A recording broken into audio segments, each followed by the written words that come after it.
Marquez here, MLH Media. We are back on the interview grind, man. It's been so long since I finally got to be in front of a camera. It almost feels weird, man. And I get to be in front of it with a man that's used to not only being in front of a camera, but used to inflicting some absolute damage once he is in front of that camera. Mr. Shane Collins. In all the good ways, not in the bad ways, though, Shane. How you doing? What would the bad ways be? Breaking cameras, Okay. acting like a as the Yeah. kids quote unquote call a crash out. But you're And I quite never quite crash the nice out, guy. bro. Never crashed Never out. crash out. No, but I'm good. I'm definitely riding high.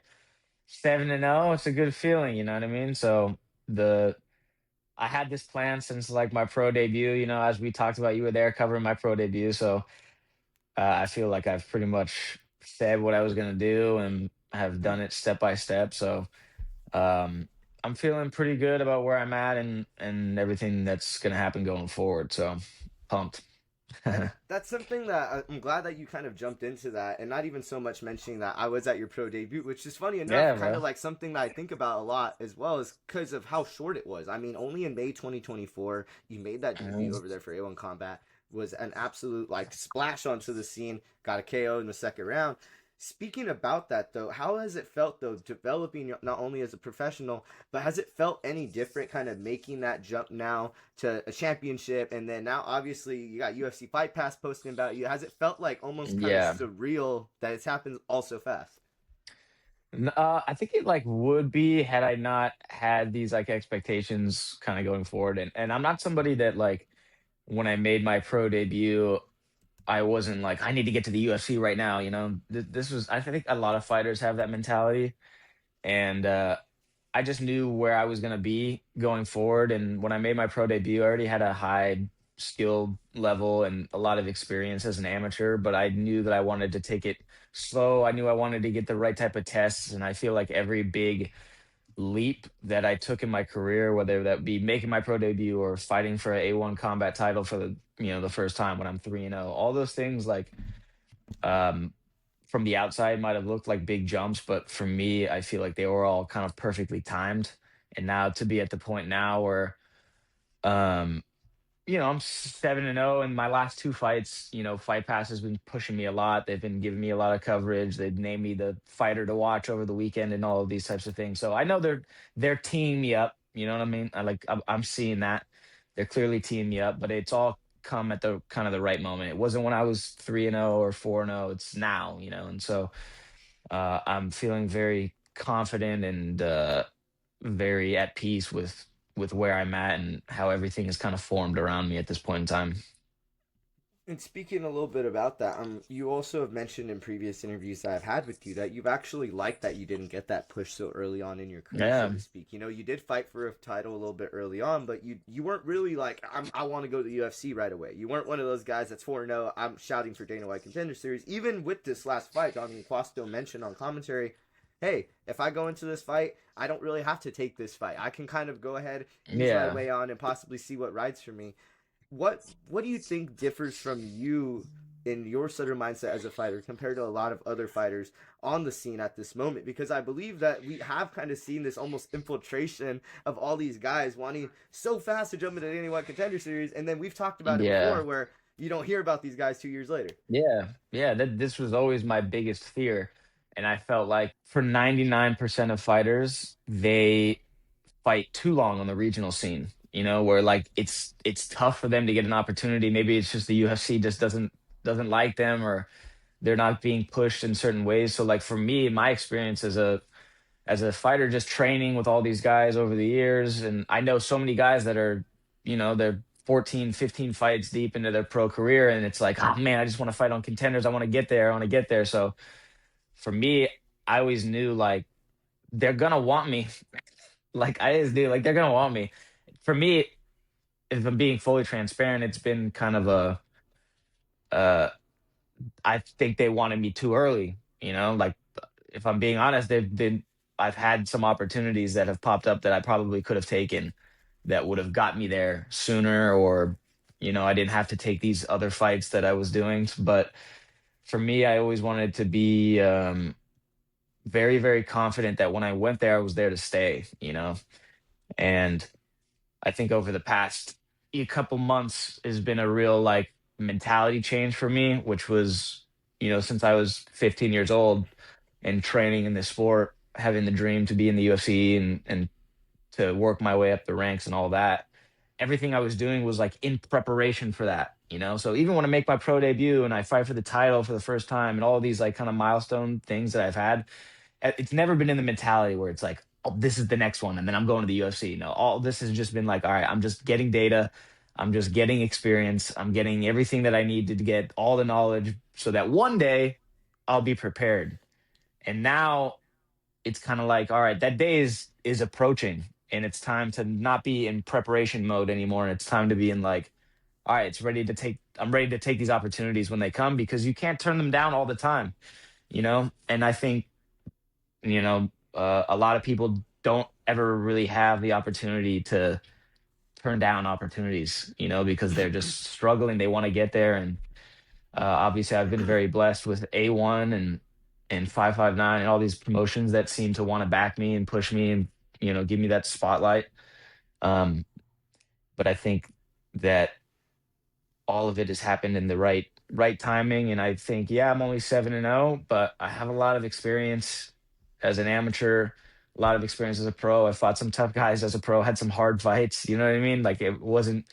I see some of these other guys 7-8-0, all first round finishes. I'm saying, okay, you know what I mean? But I still watch back I've that Saifullah fight sometimes, man. That yeah, bro. Saifullah one's a Like good one. I, I had I had a lot of I know a lot of people at the PI who obviously trained at Uriah's gym, and they were all telling me they couldn't believe we got matched up this early in our careers and that this kid was beating everybody up in the gym. They thought no way he was going to lose outside the UFC. And so like that's a fight that like I look back at and I'm like, yeah, it's a split decision for me on my career, but that's a fight that I'm proud of, and that's a fight that I know in the future I'm going to look back on and be like, yeah, I went through some crazy shit early in my career. You know what I mean?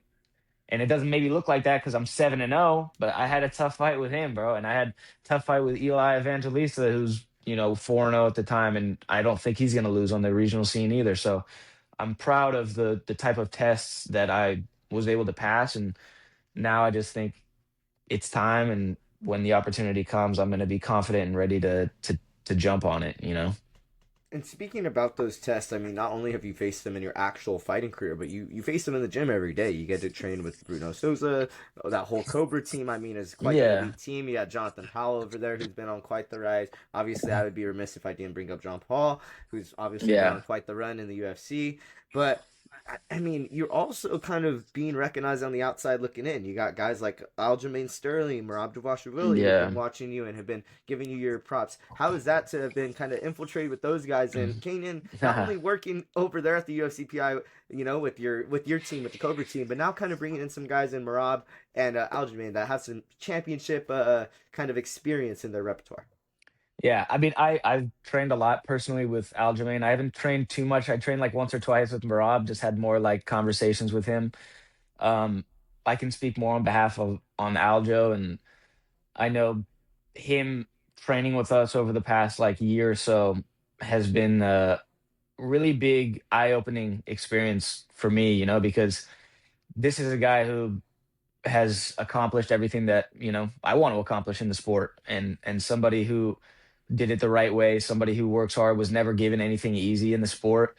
And even he's like 36 years old now. And I can say from experience, he's the best, most difficult guy I've ever trained with. Like in terms of trying to win a round against this person is like, it's damn near impossible. And he's extremely, extremely impressive. But also there's that other side where it's like you get to see how the sausage is made. You see everything kind of behind the curtain, and you're like, okay, he's just a man. You know what I mean? And you get a little bit of that, like I can compete in this arena, you know. And being able to train with him, and I was able to corner him in his last fight against Yusuf Zalal, which was like a really amazing experience. Just being in the back, seeing all the kind of the mental things that go into fighting at the highest level and doing it for that long. It was again very, very eye-opening experience, and I'm feeling very good about um, all the experience and the skill that's around me. I know I don't need to go anywhere else. You can mention Aljo, but you also talk about just my Cobra team. You know what I mean? And Jonathan Powell's he was a big training partner for me this fight specifically because he was a grappler, and I think he's probably the most skillful uh, martial artist I've ever probably trained with in my life. Most people don't know that yet, but they will soon. Maybe when I vacate my featherweight title for A1, he'll go snag it up a weight class. But I have a lot of good minds and a lot of high level experience and skill around me. So I know that uh, that's only one part of it, and getting that experience in that inside the cage is also another big part of it. But now I feel like I've really kind of come full circle here at 26 years old, and I'm ready for whatever comes next. Yeah, I mean, I knew Jonathan Powell was a dog when he fought at 155 at that 559 Yeah, fight event. I was just like, this guy's insane. And then his opponent, I believe, missed weight for that fight, and he still fought him. I was like, this Powell's yeah, he insane, missed man. weight by 4 pounds. Yeah, he's different. He's a different level, bro. And I've been fortunate enough to train with him basically my entire career since I was 19 years old. I've known him and trained with him, and he is an extremely important part of what we all do. And if you ask anybody, they know there's not many people more knowledgeable, especially when it comes to the ground game and the wrestling. There's not as many people as knowledgeable and skillful as he is. So of course I have. So, and then you get Aljamain on the other side. Like I'm training with some of the best, and John Paul, like some of the best grapplers that are in the sport, straight up. So obviously I do most of my work on the feet. At least it's been the last couple of fights. But I think I'm excited to showcase that part of my game and the development that I've had in that area of the sport, hopefully soon. Do you kind of, I know you were just saying it, but do you kind of get remiss sometimes during a fight? You're like, man, I kind of just wish this dude shoots for like a double leg or something so I can try and maybe just shoot a dart. Or is it just been like, hey, man, you've been playing on an absolute show with these knockouts, so keep them coming type thing? Yeah, I'm just good at. I feel like I'm good at just staying focused on what I've identified the path of least resistance to be. I one of my favorite performances in my pro career was my fight with James Guidry, and that was a fight where I was like, okay, path of least resistance is going to be on the floor, and I feel like that was my most clinical performance. And like the takedowns I used were really sweet, the control I was using, and then obviously the guillotine I used to finish. And I feel like that's kind of a performance that gets kind of slept on just because I'm out here like finishing people with the hands is obviously a more fun thing to watch. But I'm excited for the next type of matchup where I'm like, okay, path of least resistance is going to be on the ground, and I can kind of showcase the skill and the abilities that I have in that realm. But my last couple of fights, I've just felt like, why, why these guys are going to want to shoot on me, or they're going to think that that is the path of least resistance. So I'm happy to just sprawl and brawl for for these couple fights, but it is what it is. It's so crazy how much of a mental game MMA can be sometimes, and how Yeah. truly much some psychological warfare, so to speak, can go into it. But speaking a little bit more about some quote unquote flash rounds, I mean, you have been a man that has been in and out of the cage basically your whole entire MMA career. And I know Hmm. you also like to be in and out of another realm in the Call of Duty space. So I got a little bit of flash rounds for you here. I got Yeah, run it some up. kind of Black Ops. I mainly stuck to the Black Ops just because those have been the most quote unquote popular Of maps of all course. time. But I got to get your opinions on it, man. Favorite BO2 map slash like Black Ops map all time. Go for it. Oh, oof. See, I was back in the day, I was a trick shotter. So like that was what Ooh. I did my whole childhood was trick shotting in the six mans with the boys, trying to hit clips. I have an old YouTube channel. Never show that to anybody, but Oh, that we was gotta what I find did. it But now. pre-fighting, that was what I did. So when I think of like BO2 maps, my favorite like trick shotting ones specifically, studio is always going to be high for me. Fair, fair. Like oh man, Hijacked in carrier is there? always goaded.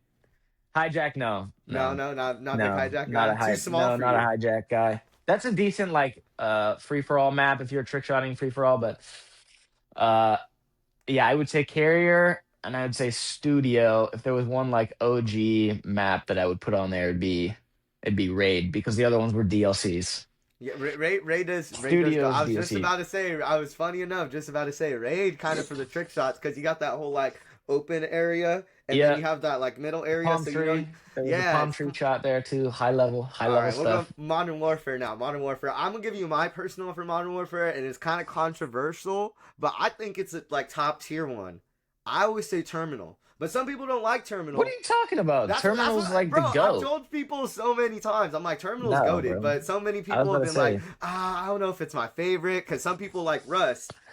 So it's Uh, one of those things, you know. It's like a it's really I apples or bananas, you know. bro, I recently I have Modern Warfare 2 on my like Xbox because the Xbox can play like backwards compatible 360 Yes, games. And every time I go into a lobby of MW2, I've never gotten Rust. I don't know if they took Rust out because it's like it glitches, but I don't, bro. Terminal's the goat of like any map or any game, I think, I because it's the was. best for it was goaded for trick shotting, but it was also just goaded for like domination, team deathmatch, search and destroy. I mean, come on, bro. Like the map does everything. The versatility on Terminal is next level. So I'll put that on there. I'm trying to think like what other ones are like kind of a sleeper. Yemen's kind of a sleeper, low Yemen's key. Black Ops 2 though. Yeah. I You was gonna call bro, say, get yeah, a But I was just thinking in yeah. general sleeper maps, you know, because I was thinking Yeah. if we're talking sleepers, Yemen I feel like is up there. But yes, it is Black Ops. You are right. You are right. Yeah. But I think yeah, Terminals go for sure. 100%. Yeah, man. 100%. Yeah, now you got me on the question. Now, what is a sleeper map? Because I was just about to go, what is your most overrated map? And I was gonna say Nuketown, but I don't know. It's kind of like for me, it's just Mm, more so because it's been used in every game, and I kind of like got played out of it after a yeah. while. You know, that's more The so my opinion. the But mechanics are good on Nuketown though because the spawns are like predictable that's and true. everything is That's very something I like can agree they with. mirror on both sides. So it's like it's a very if you like the technique, Nuketown's pretty good. But That is very true. uh I mean I always thought Skid Row was kind of a overrated map, but I don't know. I haven't played a ton of multiplayer yet or like lately. I've been pretty addicted to the Warzone. I So was just about to say, what's like the tough, bro. favorite game mode? It's got to I be got Warzone. it's funny because I'm way better at multiplayer. Like multiplayer is my shit. When I go into Black Ops 7, because I got Black Ops 7 too, multiplayer, if I hit like or domination, I'm averaging like 50 kills a game. I'm like, I'm up here. I'm grinding, bro. Sweating. Wristbands, fucking I'm sweating in this motherfucker. I just want to hear the lobby. Like you and John Paul in a lobby has got to be like the most insane stuff. Like John Paul's like my prodigy, like I'm trying to get him better, trying to help him like carry his own weight. his shit Currently, talk skills got to be up there though, right? I mean, that's for I sure. mean, I think he's so it's hard, bro, because your shit talk skill has to match your Your game abilities, level skills. And if like you are in a lobby, but you're kind of not up there, it's gonna be hard for you to be like organic with the shit talk because you're just like a novice here. You're like a white belt, It just doesn't work, So I understand that. even I Yeah. feel insecure when I get in there, I'm like, I gotta show these Yeah, kids yeah, like you I'm gotta see that her. guy. Yeah, Yeah, but I I think understand people would that. be surprised. Like I'm honestly not sure if I'm a better if like I have a higher skill set in fighting as I do in the multiplayer Call of Duty lobby because I don't know, bro. I'm averaging like 50 kills. That's 50, like a 50 yeah, straight bomber. up Oh, like 50. Yeah, if I'm sweating, if I'm like real sweat, G Fuel and everything, you know what I mean? dude, this. I'm pushing 50 kills a game like on average. Every time top of the leaderboard, best play of the game. Like, oh, Well, we you know name why it, the bro. hand-eye skills You name were so damn that is good. also true. This is, I swear, This, I'd chalk it up to that. But dude, my Warzone skill is very different, bro, because you got to have that like, it's like playing, strategicness. yeah, but you got to have that like search and destroy, like, you know, it, bro, you change when there's stakes, you don't want to die, you don't want to give up position, you start overthinking, you When you shell only got up. one life or death, you Yeah, bro, gotta it's you gotta really different. think different. Nah, So I it's almost like the respect cage. those You guys. know, Yeah, it is. The stakes are different. It's like sparring versus the fight.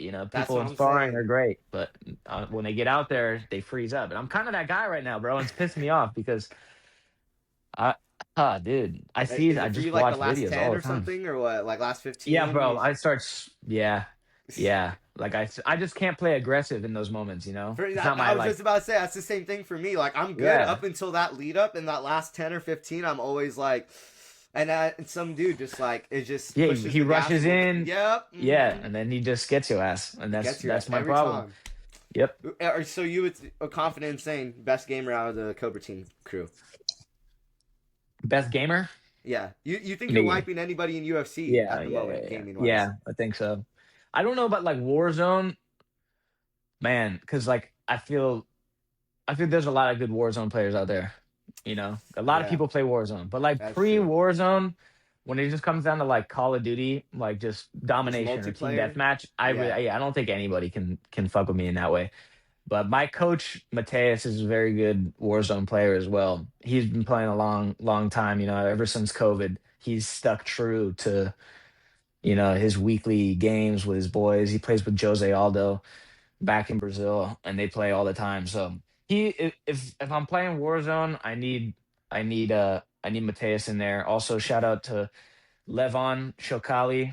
He's one of my Georgian teammates. He's also very good at Warzone, but he plays on computer, so that's a little bit like we'll see, bro. The You get skill you the does yeah, massive advantage on computer in I my was just about to opinion. say, yeah, he's getting like he's kind of getting a boost, you know what I'm saying? But hey, Yeah, we still we'll give him the credit.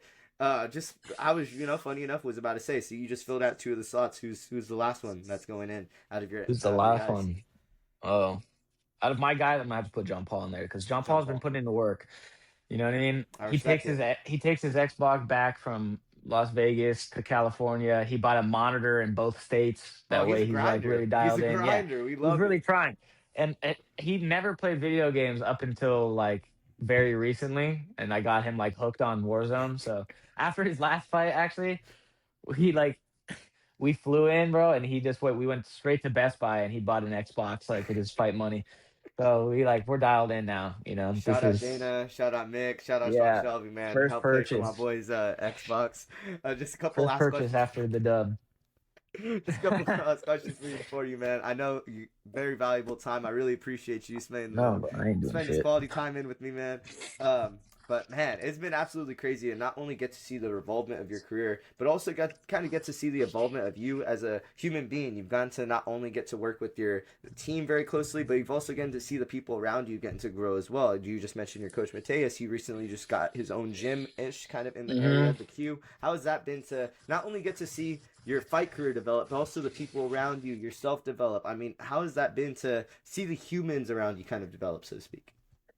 Yeah, bro, like everything's kind of changing. You know what I mean? And when we moved out to Vegas, it was like a big moment because Ozzy had gotten signed to the UFC, and we took a lot of pride in that, and that was like a really, really big step. And then shortly after that, Ozzy gets his win in the UFC, and John Paul fucking gets signed with some crazy head kick on Contender Series. Like before you know, I'm gonna be in there soon. It's very weird, surreal, and the hard work pays off, and everything's moving in the direction that it should. It's just weird to sometimes, see it unfold like that. TS has been such a rock for us, and he had a very small little class, and he still has it that way, and he, gives a lot of attention to his guys, and he's been such a sweet, genuine person. You'll never meet a more genuine guy and more genuine coach, and he has had opportunities come his way now, and people are valuing what he does and seeing what he does and trying to be a small part of it. And his gym that he got is kind of these, shout out to George and Charlie, but they kind of set this place up, and they wanted him to have the opportunity to train his guys there and have kind of a no strings attached like place for him to train, because he was training at the PI, but the PI is kind of a weird place to train because you get random fighters coming in all the time. They want to join class and all this, and then he was renting a space at a different gym. So now he's like, it's like he's got some people that believe in his system and his process, like we all do, and everything is kind of taken off. I haven't been to the gym yet, just because they just opened it last week, and the team has been training there now, and I've been in LA because of my fight. So I'm gonna head back there like either tomorrow or the next day and get training again, because you never know what might be around the corner for the boy. You know what I mean? Never So know. Never know, man. Hey, and big shout out to my guy Charlie Quinn over there, opening the yeah, Q yeah, MMA.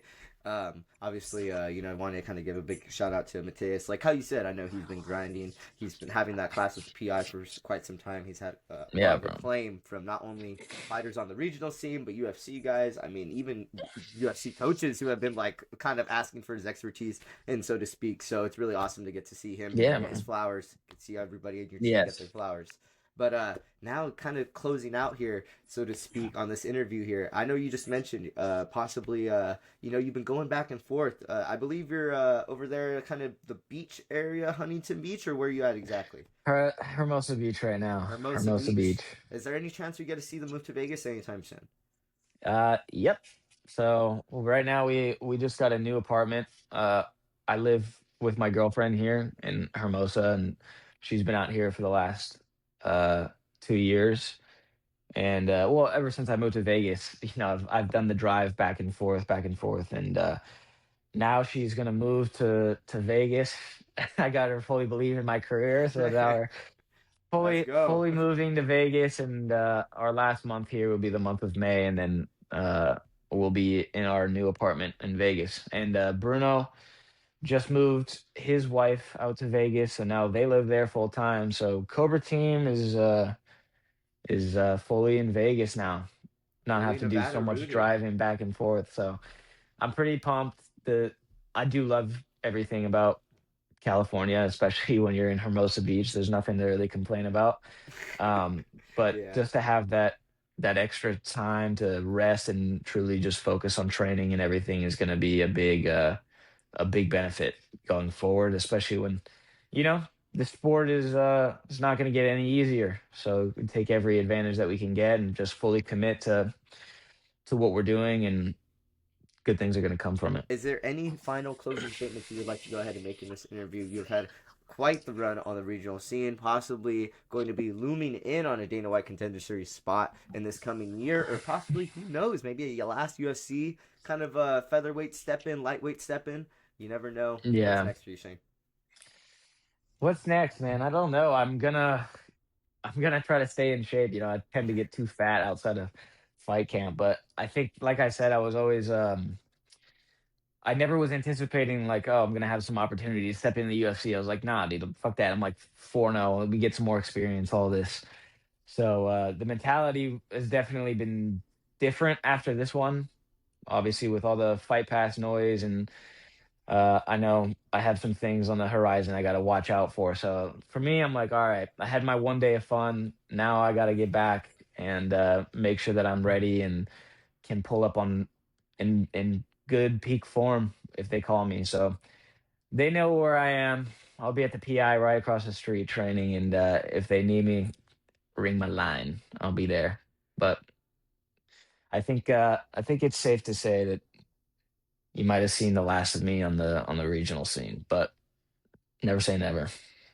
Mr. Shane Hollywood Collins ending off the regional career at 7-0. I'm just gotta say an absolute pleasure to get to watch this man not only work in person but on the television wherever it was. He was always playing on the show, but cannot wait to possibly see this man on the UFC canvas this upcoming couple of months. Mr. Michael Hernandez, MLH Media, finally back over here on the interview scene. Finally good to be stepping in there. He's One of my back. guys, man. Ah, man, so awesome. Finally be back, man. Mr. Shane Hollywood Collins, man.